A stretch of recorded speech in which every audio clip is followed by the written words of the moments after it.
and he had his hands lifted and his face lifted up to the sky, and the sun was just beaming down on his face. And you could tell that he was just basking in the sun, right? And as I watched him, I just was overwhelmed with just the inner meaning that I felt like of what he was doing. Of in the midst of chaos, there was traffic all around him, there was loud noise, there was congestion, all of this. He didn't sit there and look down and press through of, okay, getting through the noise of life.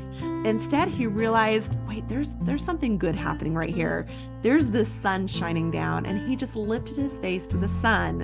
And there's so much meaning to that, in that, to me. But he just basked in the sun of where he's at. And my takeaway from that day was, okay, here I was on the way up to Huntsman, and it's like, okay, there's a lot going on. There's a lot of things that we wish they were different, but we can also take a moment to appreciate what is good, what is happening right now. Okay, everyone, welcome back to Living the Next Chapter. I have somebody here today who's going to help you lift your face. Oh, yeah, lift your face. And there's a promise that was asked and requested, and it was fulfilled with the release of a new book coming out by Holly Curby. Holly's here with me today, and I'm so happy to have Holly on the podcast. She's a podcast host. She's a leadership coach. She does speaking, and she's a new author, and I love this. Holly, welcome to the podcast. Nice to have you here.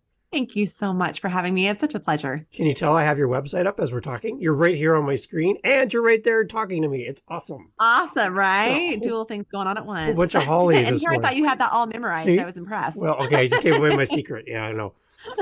It's all things Holly today. I love having you on. Thank you for making time to be here.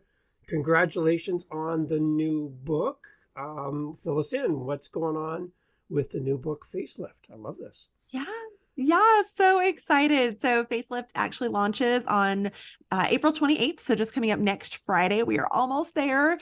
And leading up, you can still do the pre-orders at bookstores such as Barnes & Noble, as well as, of course, all online retailers. Of course, our favorite, Amazon and Walmart and all those fun things. So yeah, we're excited to gear up for the book launch next Friday and just get it out there.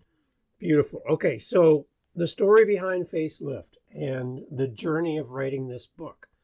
I'm really interested to get into that. First, let's talk about who the book is for. Who is this designed for? Yeah, the book is designed for those who need a lifting of their face. And literally that could be in so many different seasons of life, right? So those who are going through a divorce, those are going through a health diagnosis, not only theirs, but maybe someone close to them. And now they find themselves a caregiver, or just going through the emotions of grieving that person has been diagnosed with a health condition. It could be someone who's just going through heartaches in life of tough times at the job, or even parenting. So whatever heartache you find yourself, whatever challenge or trial you find yourself, where you're just needing a little bit of hope, a little bit of encouragement, this book is for you. Is there a certain chapter for you that means just a little bit extra? Something that just really touches you? If you read that chapter today and reread it again and see your words on the page, it just strikes a chord for you in a special way. Absolutely. Every single time that I had to go through and do re-edits or revisions or whatnot from the publisher, I did not like going to the chapter where my mom passes away of glioblastoma brain cancer, reliving that. I mean, all of it was hard to relive. So many people think, was this cathartic for you to go through? And it's like, no, it wasn't. I didn't want to have to go through all of this again and relive it again. But especially that chapter, it really strikes, because that's where the book comes from. The catalyst was my mom of encouraging me to write this book. And so her passing has been a great loss to our family. And yet at the same time, every single time I would go through that chapter, I'm reminded she is the reason that this is here, that this has become into fruition. So it's hard to relive that, but then it's also meaningful to know how instrumental she was on making this facelift a thing where now it's going out into the world. So Awesome. Yeah, that definitely was one that still sheds a tear. So, okay, tell me more about Mom. I want to know more about this amazing person. Come on. Oh, she was amazing. She is amazing. So yeah, for years I went through several heartaches in a row. It just seemed to be every single year was something different, such as, and we did as a family. It's not just me, right? So whenever we go through things, it's not just us, it's those around us too that are impacted even by our own heartaches. And so one specifically was she drank some tea at a restaurant that they had mistaken sugar. They had put lye in instead, and she ended up being flown by medical helicopter to University of Utah burn unit, and she was in a coma for a couple of weeks. And anyhow, so that was one heartache in itself. And then shortly after that, the year after, my dad was diagnosed with an incurable cancer, and the list goes on and on. But through all of this, I turned to my Facebook page, and not in a way to outlash on anything or get into political stances, but it was more of just reminding myself to find life in the moment, that there is always something good, there's always a blessing, there's always an answered prayer even Mm-hmm. in the moment of even our deepest darkest times.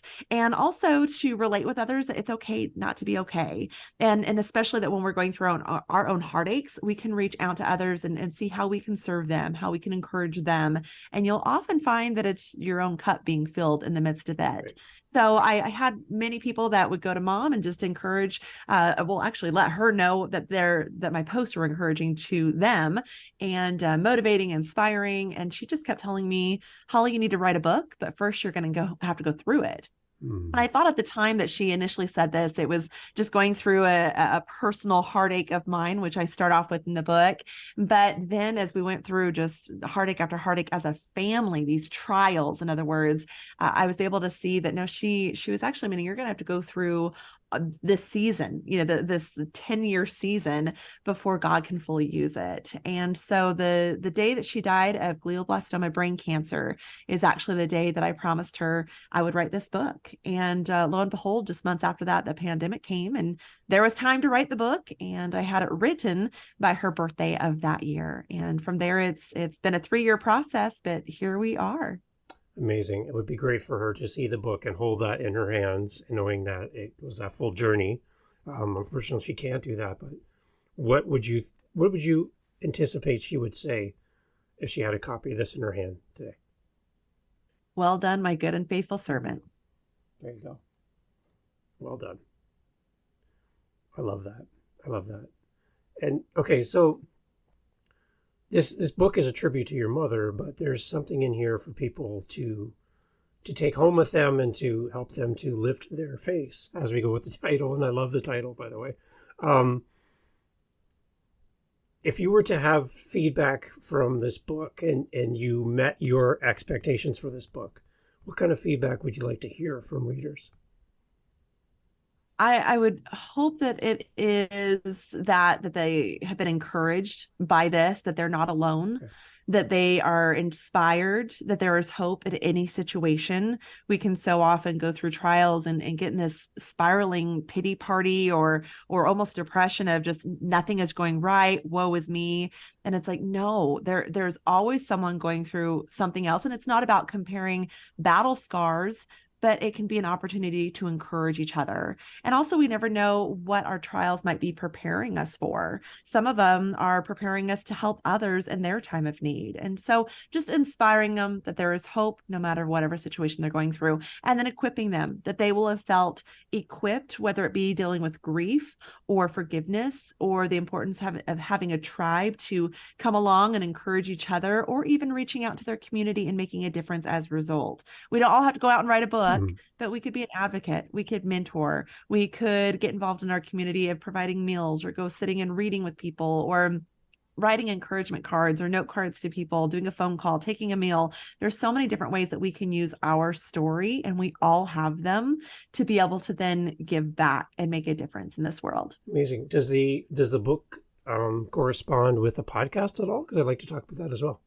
Yes, it does. So that was a journey that I had no clue what even to prepare for. As I was approaching literary agents and, of course, publishers, they kept telling me that the acquisitions editors would keep telling me, you've got to start a podcast in preparation Wow. for a book launch. And I thought, what? I had never even listened to a podcast before. I was so naive when it came to this. And I was like, what am I doing? But I heard it enough times. And, some things can fall on deaf ears, but other times when you hear it a time or two, you're like, oh, I should probably do this or look into this. So I started researching podcasting and it all launched from there. And from there, my goal was when I got my master's degree, people kept asking, what are you going to do with it? I'm like, I don't know. I just want to love people. So whatever I can do to love people. And so looking at my podcast, again, I hadn't written the book yet. So I wasn't exactly sure where to go with all this. It wasn't completed. And so I thought, well, when it comes down to it, I want to encourage people. I want to help provide inspiration to people and I want to equip them for whatever's going on. And so that became the basis of the podcast. And then from there, as the book morphed into completion, they just clicked. They perfectly clicked. And that's the one thing I'm hoping to see more of is amazing women starting podcasts and sharing your voice and getting out there. There's a need for that in podcast world. And it's great to see that you're doing that. What excites you about the show? And if somebody comes to your podcast after listening to you here today, what can they expect? One thing I love about the show is it is something for everything. And that is something that I think I could be criticized on as you haven't found your niche, so to speak. It's not just one thing. It's not just leadership. It's not just being a mom. It's not just one thing, but it's more of where anyone can drop in and find something for them. And it's not that I'm trying to cast the net large and see what catches. I want to be able to provide something that goes along with that encouragement, that inspiration, and that equipping. So you'll find talking with a lawyer who talks about preparing for the unexpected. And that goes along with exactly where we found ourselves when mom was in the hospital in her coma from being poisoned from that tea.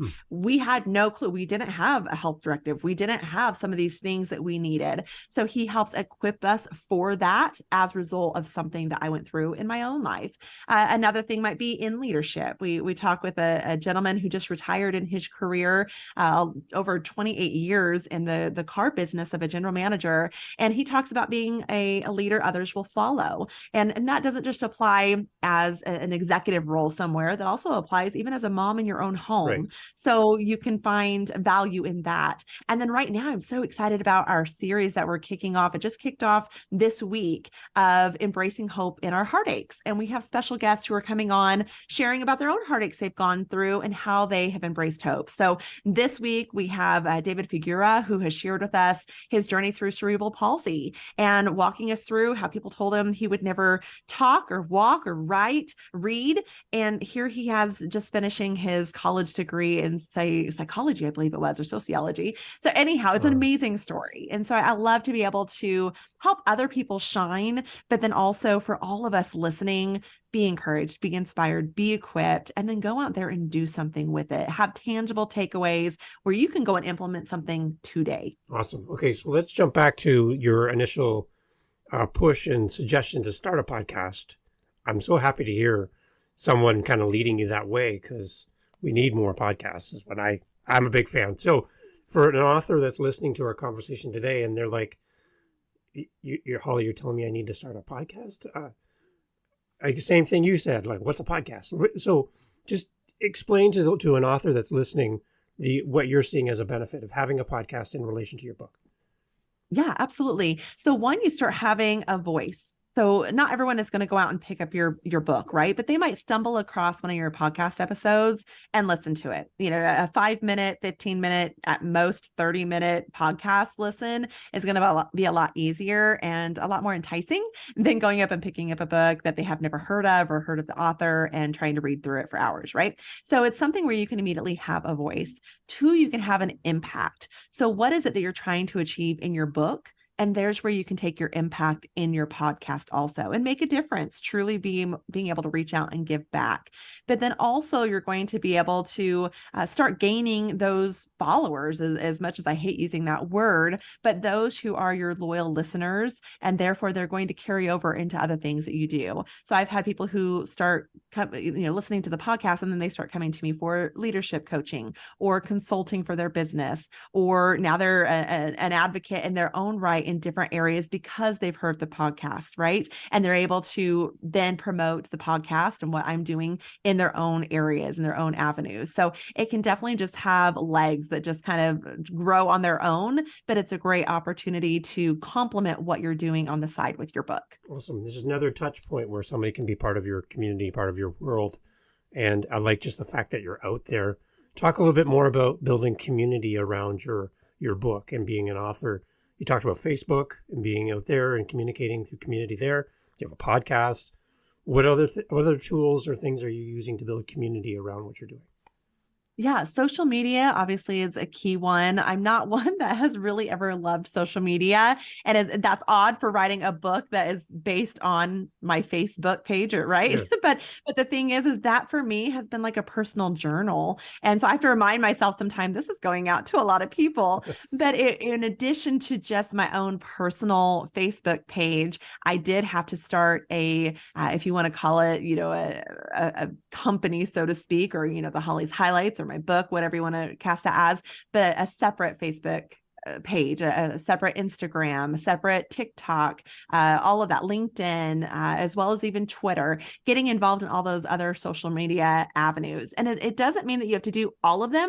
You find what works for you. And so what I found was obviously Facebook was something that worked really well for me, but then I found more of my audience building in a demographic that uses Instagram. So I went out into that and found that grew legs of its own. So then of course went out into TikTok, and it was crazy when I had over, I think it was up to 10,000 views in such a short amount of time. It was like, okay, this isn't new to me, but this seems to be where people are gravitating to. So again, it's not necessarily what works for you. It's what works for them, right? Where are you gathering the people who are wanting to become loyal listeners, loyal followers, and loyal guests, clients of yours, and you go with that. Awesome. So talk a little bit about feedback. Have you had people reaching back to you, maybe around the book, around the podcast, who have worked with you in the past? Talk a little bit about what it means for you to have feedback on what you're putting out in the world. I'm so grateful for people who are willing to take time to encourage me.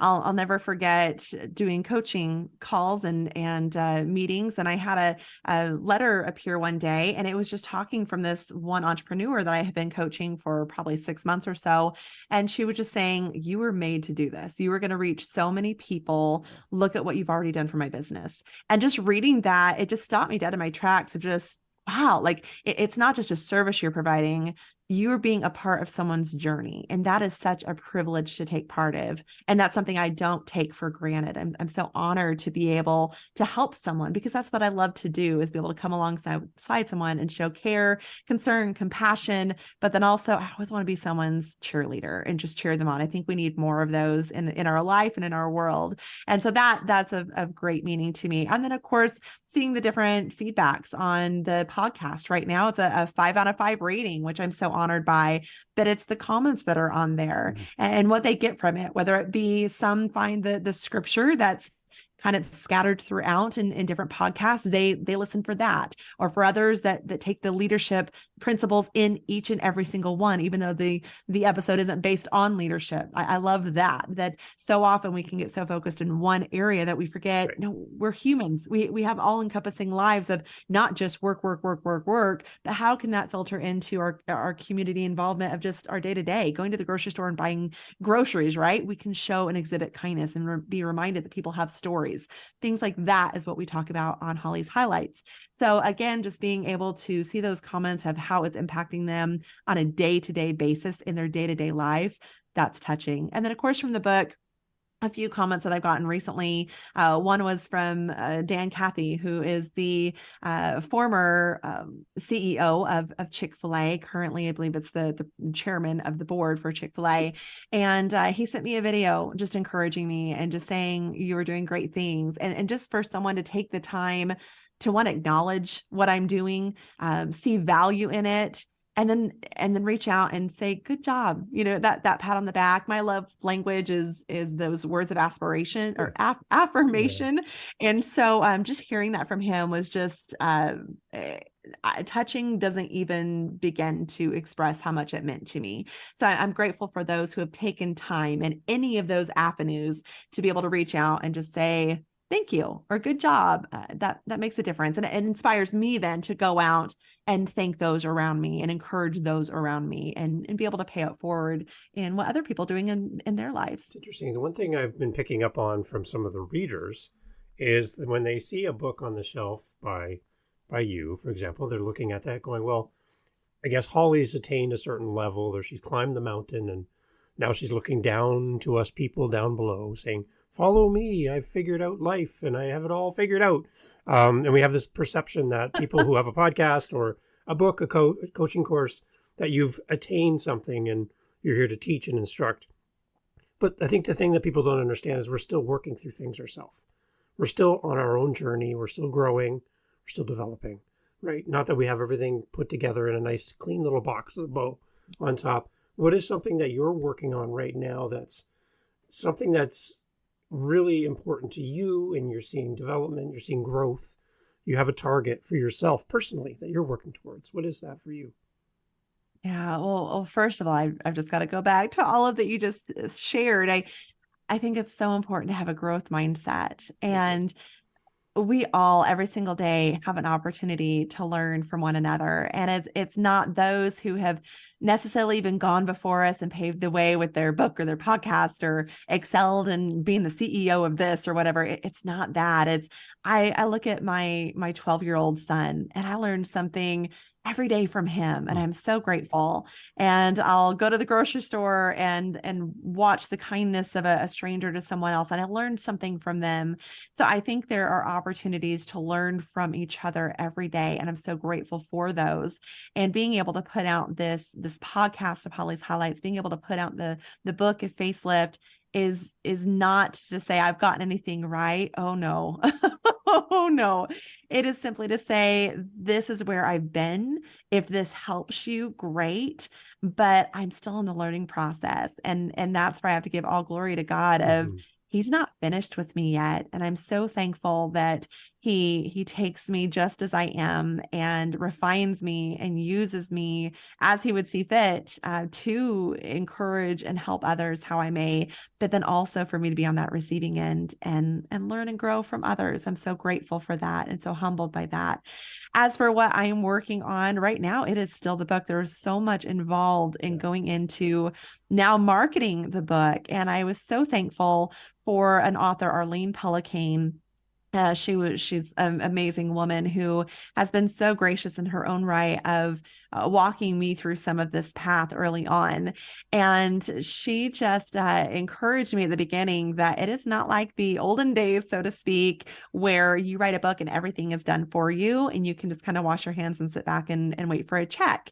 And it's not that those were her words. It's the meaning behind it was, you've got to get ready for the hard work is after you write the book. Right. It's the marketing, and it's not just going to come from the publisher, it's you. And so right now, even last night, our family went and celebrated the pre-launch of the book with a special dessert and coffee night together at a nice restaurant. And my nephew was asking me, on a scale of 1 to 10, how hard has this been? And I'm like, 11. But the thing is I'm not done yet. Yeah. And then my other nephew's girlfriend asked me, well, what are you looking for now that it's done? And I was like, ask me in 3 years, because a book has a book life of 3 years.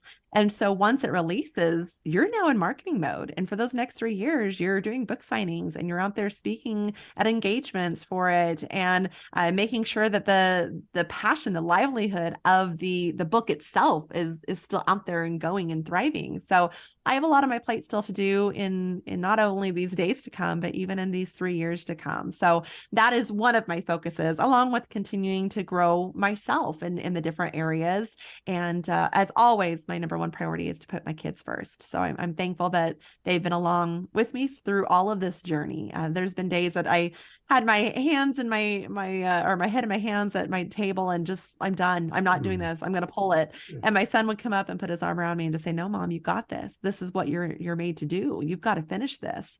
And so they've just been such encouragers to me. And again, we've been able to learn so much from each other through all of this process too, perseverance and grit and not quitting. Yeah. Wow, you got some great kids around you. That's amazing to have that support. Um, what's your anticipation now that the book is going to be coming into the world? What kind of doors are you hoping that this book might open for you that maybe had you not had a book, those doors might not be available to you? What are you anticipating? A good question because I'm not sure if I'm completely honest if I've thought of that. Mm, For me, it truly is to love and care for others, and so for me, it's more of I sure hope that this reaches people where they're at. And for those people who just, whenever we're discouraged, whenever we're going through trials or tough times, we tend to just hang our head, right? And I just want them to see that there is hope and that you can have a lifting of your face, that you can be encouraged, that you can get through whatever you are facing, even if it's not the outcome you are wanting. There is still good. There is still hope in everything, every single day that we can look for. So for me, it's about what others are going to get out of it. And that's what excites me. That's what gives me that passion for it coming out. But then also, I'm excited about what it's going to do in cancer research. I know that sounds like a weird transition, mm, but a portion of all the proceeds of Facelift will be going to Huntsman Cancer Foundation. wow. And that is the hospital, the foundation that has treated both of my parents through their cancer diagnosis. My dad with multiple myeloma. He has gone through two remissions of it now. So thank the Lord.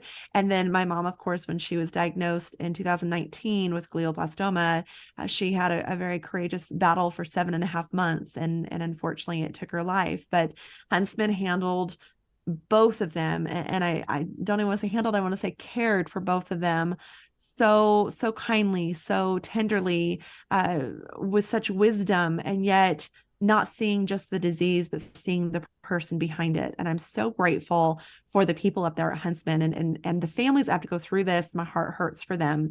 Any type of cancer, any type of heartache. So yeah, a portion of the proceeds will be going to Huntsman Cancer to help fight cancer and help other families in need. So I'm excited for what it can do for that too, and opening doors there. It's interesting. Thank you for doing that. That's amazing to know that. And that would, I think, maybe help some people to go, you know what, I'm going to support the book.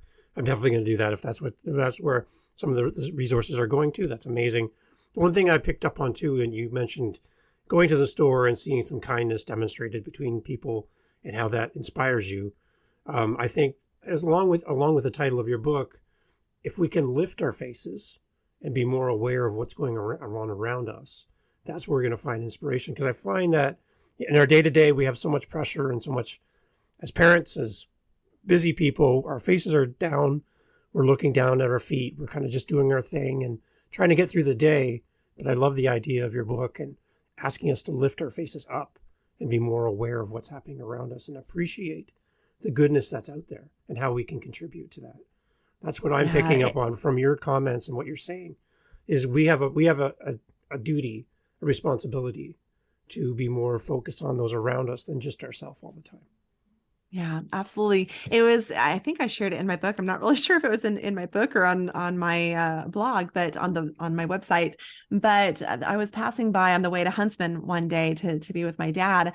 I was passing by this gentleman who was out on a sidewalk on a busy street.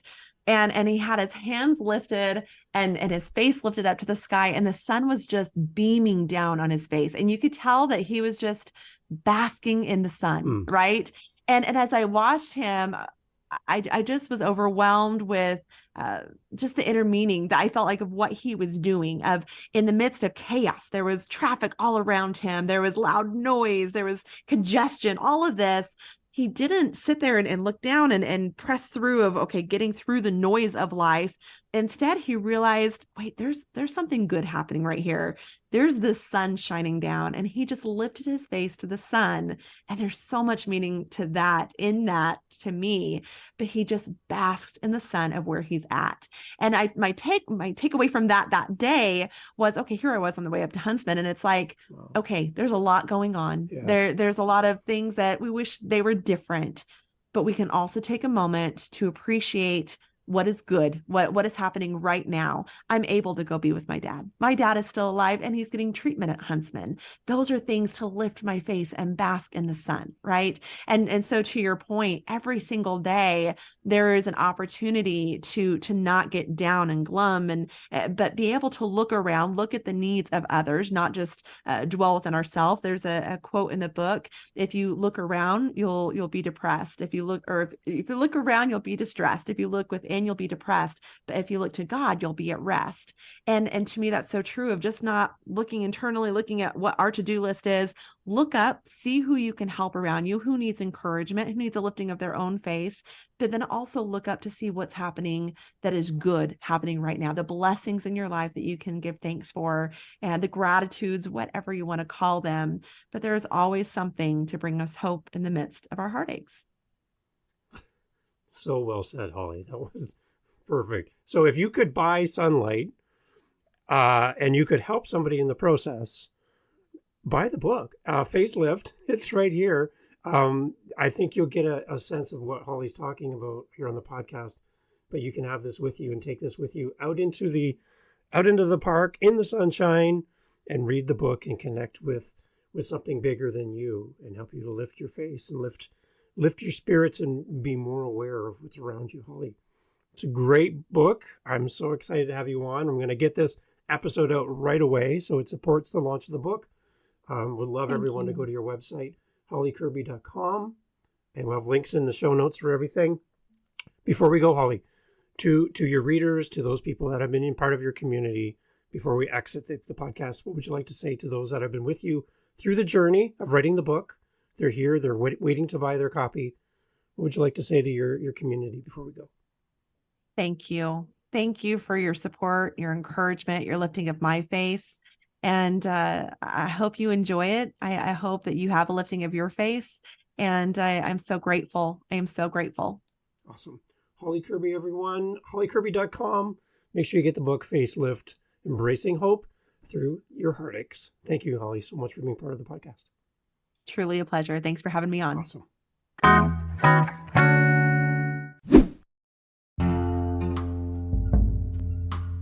Thank you for being part of Living the Next Chapter. Hey, look at we're having such a great time talking to authors around the world. If you are an author and you would like to be on this very show, I would love to talk to you. livingthenextchapter.com, livingthenextchapter.com, livingthenextchapter.com is the best way to get in touch with us. There you'll find our social media and blah, blah, blah, la-di-da, and such. You, author, soon-to-be author, new author, currently writing your book author, published author, we need you here. The seat's empty, microphone set up, we're waiting for you. livingthenextchapter.com. We would love to have you on the podcast. Yeah, I'm talking to you. Yeah, you should be here. See you at livingthenextchapter.com.